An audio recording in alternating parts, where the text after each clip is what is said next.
嗨，大家好。在介绍了新疆和西藏的历史后，今天我们来讲一下蒙古。蒙古高原自古以来的历代政权都与中原汉地有着剪不断、理还乱的恩怨纠葛。那么本期视频我们就来介绍一下这段分分合合的历史，重点放在蒙古帝国的崛起以及黄金家族的覆灭。蒙古这个词最早现于唐代，即新旧唐书中的蒙兀侍卫。蒙兀既是蒙古一词最早的汉文译名，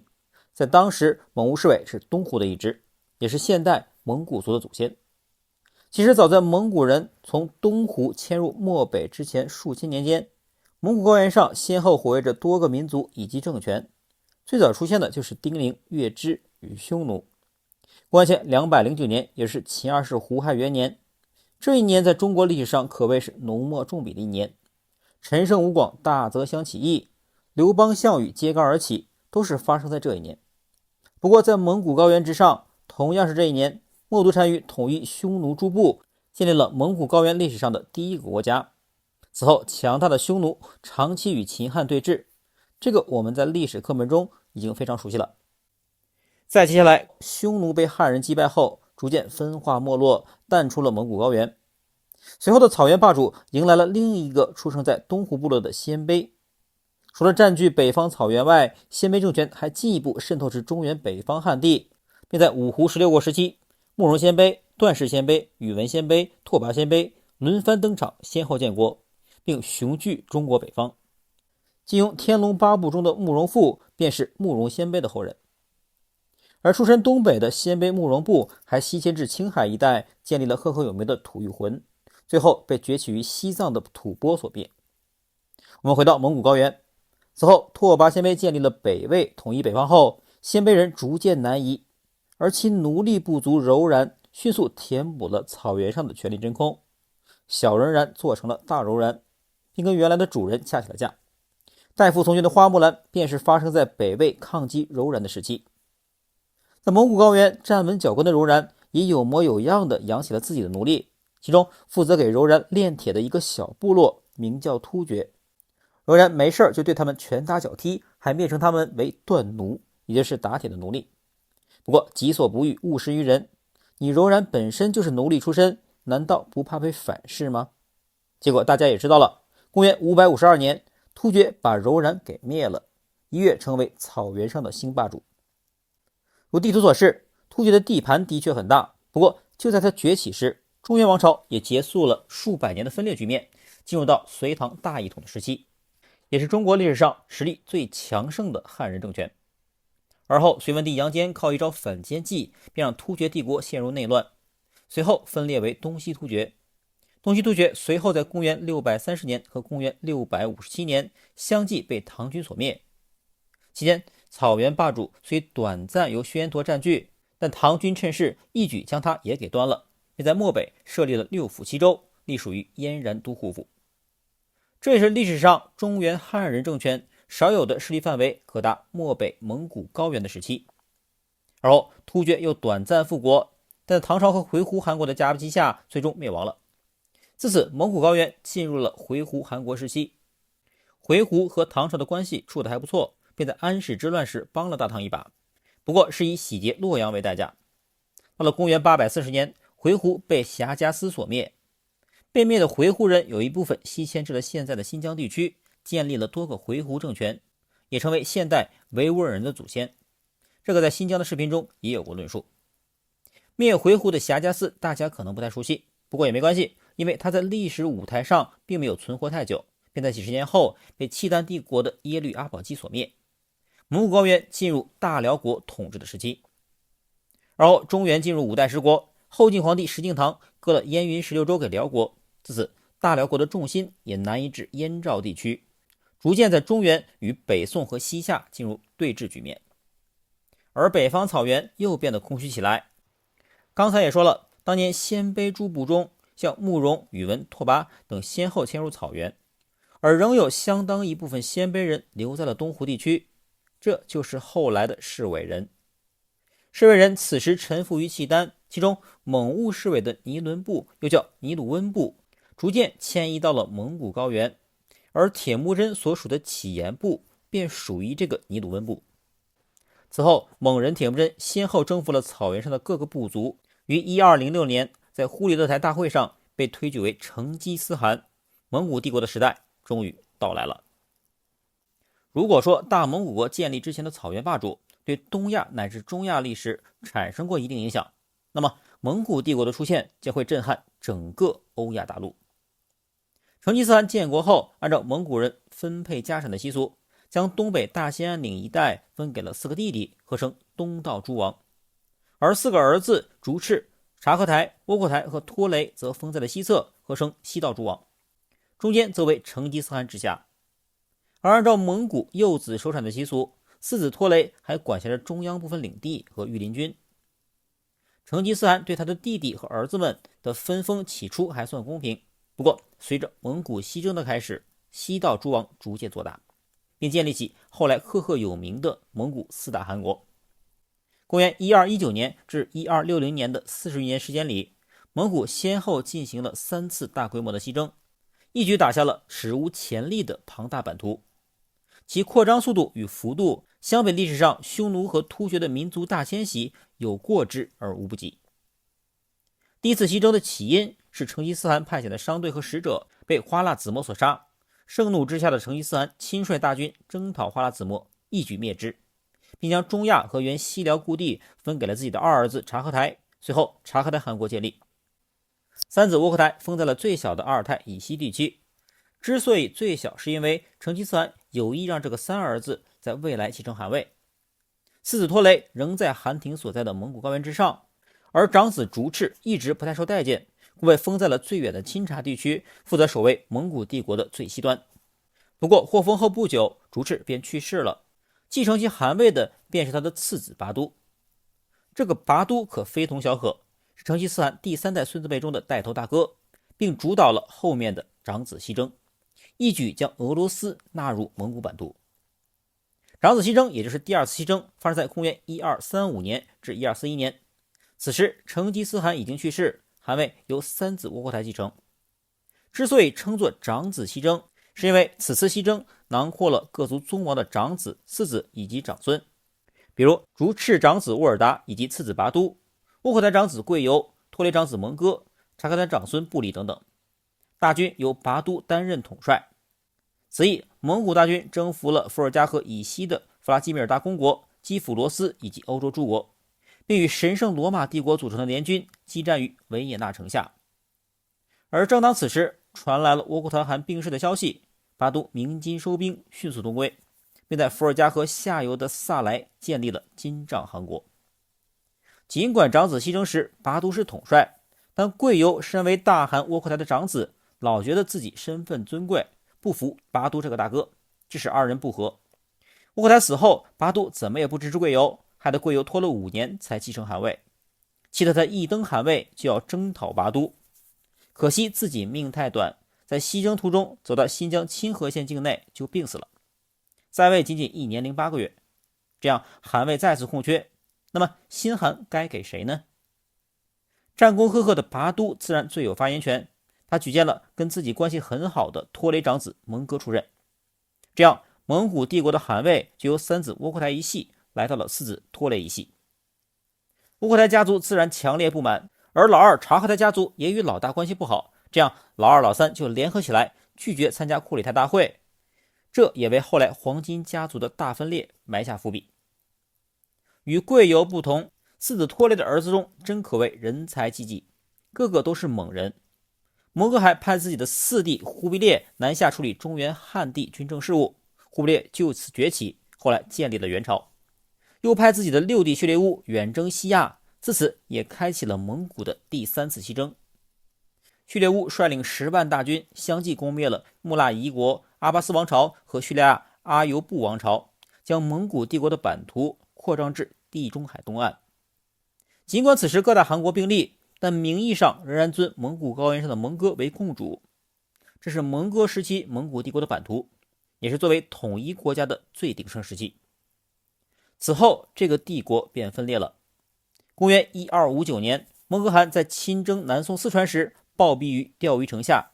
蒙哥之死还直接导致了序列乌第3次西征的终止，以及4弟忽必烈与7弟阿里不哥为争夺汗位而爆发的内战。这场汗位之争也最终导致了蒙古帝国的大分裂。忽必烈的拥护者为成吉思汗弟弟所属的东道诸王，忽必烈随即又把阿姆河以西的广大土地分给了6弟序列乌，序列乌便以波斯大不黎士为都城，建立了伊尔汗国。序列乌开始坚定支持忽必烈称汗，而后忽必烈又获得了中亚察合台汗阿鲁忽的支持，而阿里不哥方面得到了钦帐汗国和窝阔台汗国的支持，自此两方阵营开始对峙。最终这场内战以忽必烈的获胜而宣告结束。随后在公元1271年，忽必烈将汉文国号大蒙古国改为大元，元朝建立，并于8年后的崖山海战一举歼灭了南宋最后的抵抗力量，完全统治了汉地。但此时大蒙古帝国却在实质上处于4大汗国与忽必烈的大元朝鼎足而立的状态。元朝的历史大家都很熟了，元朝灭宋后仅仅89年，忽必烈的子孙便被朱元璋建立的大明王朝逐回漠北，史称北元。中原大地再次被汉人夺回。那么其他几个汗国的命运又是怎样呢？4大汗国最先灭亡的就是窝阔台汗国了。蒙古帝国汗位从窝阔台一脉转至拖雷一脉后，窝阔台的后人100个不服，这其中就以海都最为嚣张，第一个跳出来带头反对忽必烈，四处撺掇其他汗国和东道诸王与元朝作对。结果太能作了，海都死后仅8年，即公元1309年，窝阔台汗国就灭亡了，其领土也被元朝和察合台汗国瓜分。紧接着伊尔汗国，伊尔汗国初期还可以，跟信奉基督教的拜占庭结了亲。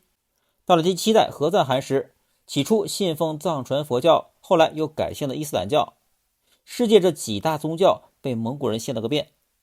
到了第9代不塞因汗时，宠信权臣，这是后来权臣统将作乱，汗国立刻分裂为东波斯和阿富汗的卡尔提德王朝，控制西波斯的莫扎法尔王朝，伊拉克的扎拉伊尔王朝，以及小亚细亚阿塞拜疆的丘拜尼王朝4大块，并互相攻杀。而向来与伊尔汗国交好的元朝，此时也爆发了红巾军起义，自顾不暇，根本管不了远在西亚的这位亲戚。于是到了公元1355年，宿敌金帐汗国攻入都城大不里士，伊尔汗国最终灭亡。成吉思汗黄金家族的势力自此退出西亚，比汉地元朝被灭还早了13年。之所以说是黄金家族势力退出西亚，而不是蒙古人，是因为后来这片广阔土地又被另一群突厥化的蒙古人所征服，那就是帖木儿汗国。帖木儿汗国的祖上是蒙古人吗？还真的是。我们知道成吉思汗的乞颜部隶属于蒙古尼鲁温部，而尼鲁温部的另一支系巴鲁纳斯氏则长期经营中亚，起先臣服于察合台汗国，不过到了帖木儿时逐渐做大，最终还把分裂的西察合台汗国给灭了。这一年发生在大明建立后的第2年，即公元1369年。此后就在萨摩尔汗建立了帖木儿汗国，并在之后几十年间横扫中亚、伊朗、高加索、印度北部、叙利亚以及奥斯曼帝国的安纳托利亚高原，版图达到极盛。此时帖木儿就已经开始筹划恢复当年蒙古帝国的荣耀了。而就在帖木儿跟土耳其爆发安卡拉之战的同时，明成祖朱棣率军攻破了朱允炆把守的南京，篡位成功。由于皇位来得不正，朱棣急需外邦承认，遂派遣使者出使四方。来到帖木儿汗国时，帖木儿指着明史的鼻子大骂：“你们的朱可汗叛父害之，是个大混蛋，我现在就要去讨伐他。”这句话直接把明朝使臣给造愣了。你们这帖木儿汗中文还不错啊，竟然知道我们的皇帝姓朱，还会用谐音朱可汗骂他。帖木儿随即暂停了对土耳其和埃及的征伐，转而向东直奔大明而去。不过造化弄人，公元1405年2月，在向中国进军行至额达拉时去世，享年69岁。帖木儿的去世也让帖木儿汗国迅速衰败，曾经占据广大的西亚土地也很难掌控，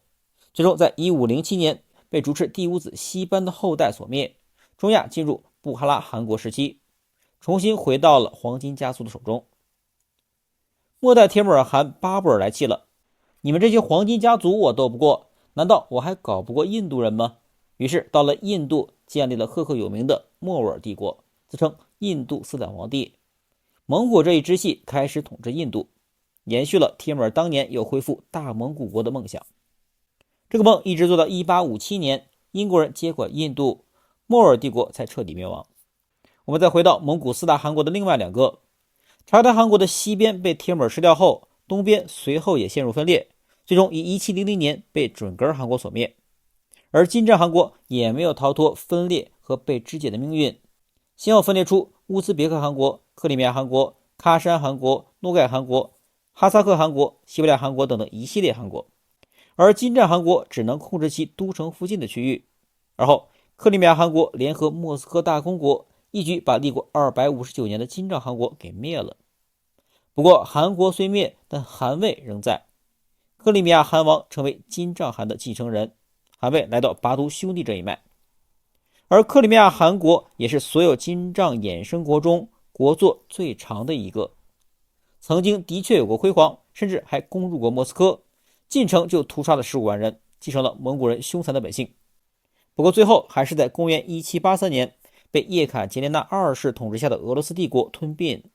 最后一位汗王还被送到爱琴海上的罗德岛，最终被土耳其人斩首。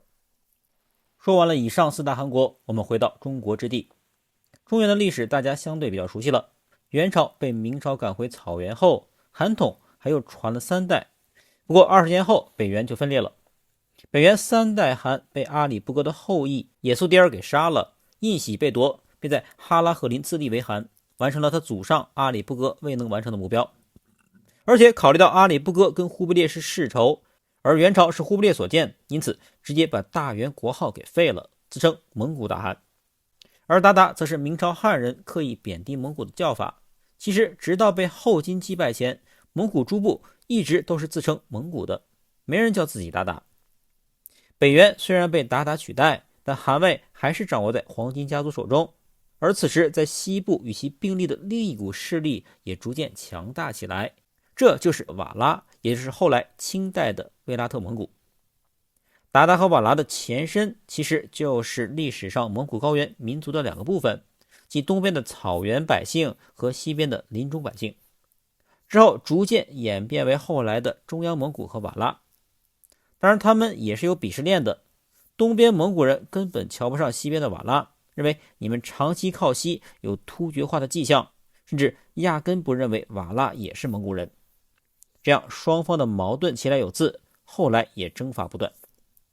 尽管北元已经不复存在，蒙古高原又陷入分裂，但黄金家族的名号仍然具有号召力，因此鞑靼和瓦剌各自立了个黄金家族的后裔，相互宣布对方为伪政权，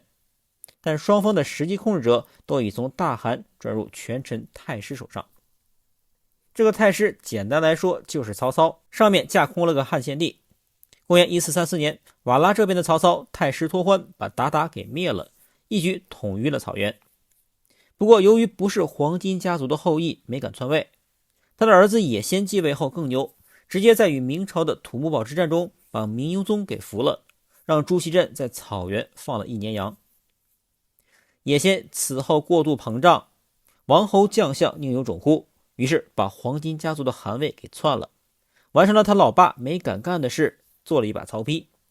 也先也是蒙古史上第一个也是唯一一个非黄金家族出身的正统大汗。不过过度膨胀必遭反噬，1年后也先就被部下给杀了。自此蒙古高原再次乱成一锅粥。也先的后来迅速逃回西边老家，分别建立了杜尔伯特部和准噶尔部，再加上和硕特部和图尔扈特部，就形成了后来的卫拉特联盟，即漠西蒙古，并长期占据西域。东边的中央蒙古在经过多年混乱后，直到达延汗的出现才迎来短暂中兴。达延汗可是正宗黄金家族的血脉，是成吉思汗的第15子孙，明朝人称其为小王子。他不仅统一了东部蒙古，还重新分封了左右翼诸部，逐渐形成了后来漠南蒙古和漠北蒙古的部落雏形。而到了达延汗的8世孙林丹汗在位时，在东北白山黑水之间崛起了一股女真力量，建立了后金政权。努尔哈赤7大汗要伐明，结果林丹汗却帮着明朝打后金，双方自此结下了梁子。最终在皇太极时把林丹汗给灭了，漠南蒙古尽归后金所有，也就是现在内蒙古的主体成分。北元退居漠北之后，正统蒙古大汗的汗位最终结束了。注意，这里指的是正统汗位，其他还有一些黄金家族的可汗还在继续传承着，这个我们后面再说。而后漠北的卡尔喀由于受到漠西蒙古准噶尔的入侵，随后也归顺大清。尽管大蒙古国的汗位没了，但蒙古人的征伐脚步却并未就此终结。维拉特联盟也就是漠西蒙古的四部，准噶尔部后来势力最大，不仅建立了强大的准噶尔汗国，还一度威胁建立不久的大清京师，准备再现一次成吉思汗时代蒙古灭金的好戏。不过清圣祖毕竟不是金宣宗，康熙亲征击退了噶尔丹，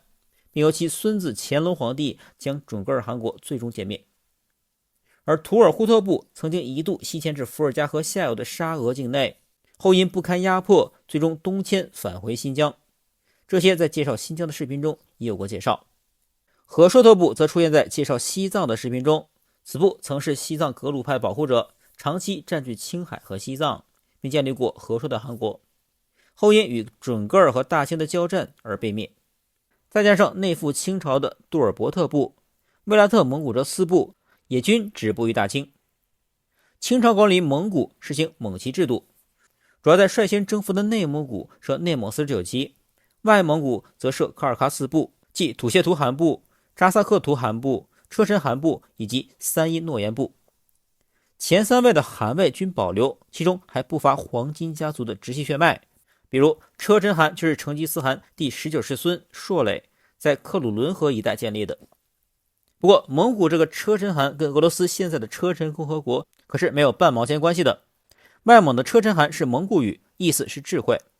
而车臣共和国的车臣是俄罗斯语，意思是平民百姓，只不过用蒙古语和俄语读起来有些相似而已。清朝保留这三个部的汗位是什么意思呢？简单来说，就是你可以自己在家称皇帝，但出来你还是大清的臣子。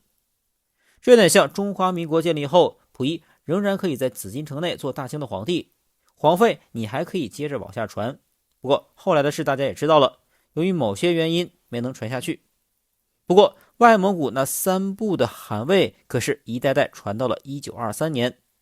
在蒙古人民共和国建立之前，被乔巴山所创立的蒙古人民党给废了。因此严格来说，黄金家族的汗统并不是亡于满清，而是亡于受苏联共产思想影响的蒙古人之手。至此，自成吉思汗1206年与斡难河畔称汗建国以来，历经717年的辉煌、分裂、复兴与衰亡，黄金家族的最后一滴汗统在漫长的历史长河中终于干涸了。至于后来外蒙古在民国时代独立、归附、再独立的历史，等有机会再给大家来介绍吧。好，那本期视频就录到这里，我们下期视频再见。